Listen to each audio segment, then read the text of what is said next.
En este video vamos a conocer los principales archivos y los principales procesos del módulo de sueldos.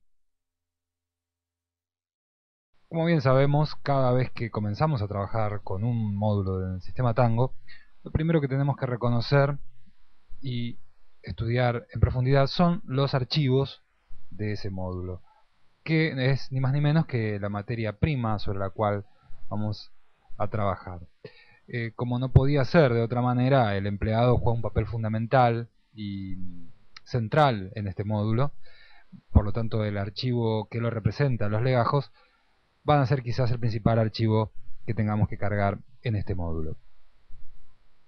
El legajo del empleado es una ficha con un conjunto de datos que por supuesto hacen referencia al empleado en cuanto a su domicilio, a su situación civil y por supuesto también cuestiones relacionadas con su relación laboral respecto de la empresa que lo emplea. Además de cargar el legajo del empleado, lo que vamos a hacer en el módulo de sueldos es cargar los legajos de los familiares de los empleados. Esta ficha, que me va a pedir algunos menos datos que la ficha del legajo del empleado, me va a permitir ingresar información que luego el sistema utilizará para realizar los cálculos de las asignaciones familiares. Uno de los datos más importantes que cargamos es el parentesco. Sobre la base de esa relación el sistema puede calcular determinados conceptos que ya veremos cuando veamos el tema de las fórmulas. Por supuesto, vamos a tener que cargar datos relacionados con la empresa. A estas tablas de información las llamamos justamente bases de datos, domicilios, lugares de explotación de la empresa, las obras sociales, los sindicatos, las categorías que tienen que ver con los convenios colectivos de trabajo, en fin, toda esta información que luego utilizaremos en la carga de otros datos, como por ejemplo el legajo del empleado, son los primeros datos, los primeros archivos que debemos cargar en el módulo de sueldos.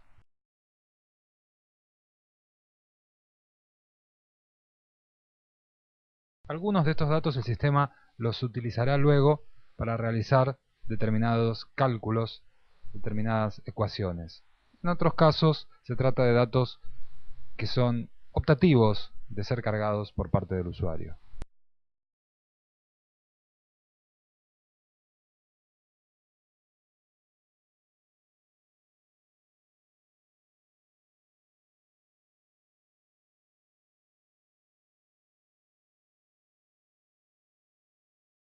En este ejemplo estoy viendo cómo se carga una categoría.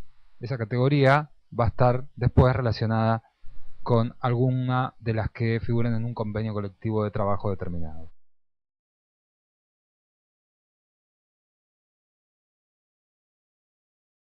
Además de considerar el archivo legajo del empleado como uno de los más importantes, sin duda otro archivo fundamental para poder trabajar con el módulo de sueldos son justamente los conceptos y fórmulas.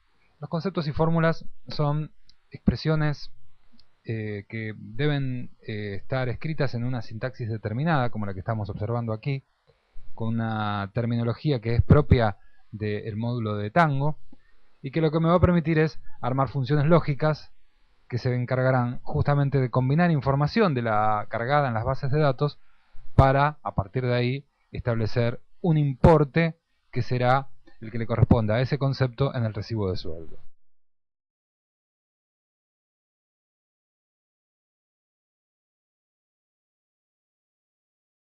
Una vez que hemos cargado estos datos que veíamos recién, estos archivos, ya vamos a estar en condiciones de comenzar a operar el sistema. Antes de arrancar, lo que vamos a tener que indicarle al sistema son las novedades. ¿A qué denominamos novedades? Bueno, las novedades van a ser todos aquellos acontecimientos que tuvieron lugar entre las fechas en las que estamos liquidando, por ejemplo entre el 1 y el 31 de enero, y que de alguna manera van a afectar el importe final que ese empleado va a cobrar. Un ejemplo muy característico es la hora extra. Una hora extra es algo que aconteció en ese periodo que estamos liquidando y que va a afectar, en este caso, va a acrecentar el sueldo del empleado. Un ejemplo contrario podría llegar a ser el de la inasistencia, que en ese caso estaríamos ante un caso en el cual hablaríamos de una novedad que va a afectar, pero para abajo, va a restar en el recibo de sueldo. Los datos fijos que veíamos recién va a ser una información preliminar, después estudiaremos más puntualmente de qué se trata, pero de alguna manera brindan el marco general en cuanto a fechas, especialmente, y en cuanto a tipo de liquidación en la que se va a realizar la liquidación que estemos por producir. Y en este ejemplo que estamos viendo en este momento, en esta ventana, lo que estamos viendo es una liquidación. Lo que podemos observar es que a través de un proceso muy sencillo el sistema trae a esta pantalla, que es ni más ni menos que el recibo de sueldo, la información de la liquidación gracias a las fórmulas que previamente fueron originadas.